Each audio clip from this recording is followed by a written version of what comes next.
Баршаңызға қайырлы күн достар, каналыма қош келдіңіздер. Бүгін сіздермен өте керемет дәмді салатты бірге жасайтын боламыз.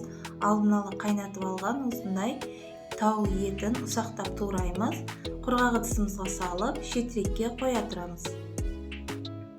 Қызыл алма пайдаландым. Қызыл алмамыздың осылай сыртын ашып тастап отырып, яғни қырғыштың көмегімен осылай өткізіп аламыз.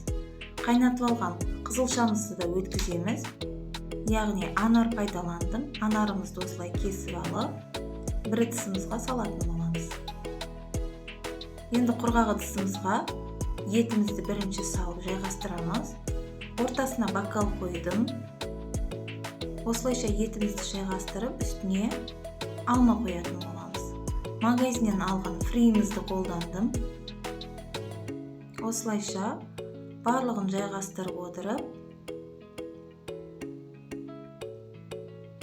салатымызды жасайтын боламыз.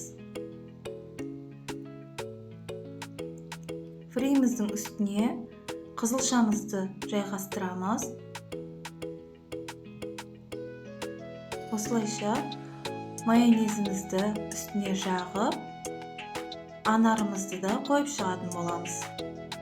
Осылайша бокалымызды жаймендеп алып, яғни біздің салатымыз дайын болды. Өте керемет дәмді әдемі болып шығады. Тез әрі оңай, міндетті түрде жасап көріңіздер. Достар, егер сіздерге видео ұнаса лайк басып, комментарий жазып, арнаға тіркелуді ұмытпаңыздар. Алдағы уақытта жақсы рецепттермен сіздермен бөлісетін боламын. Менің каналымның дамуына өз үлесіңізді қоса кетіңіз. Келесі видеода көріскенше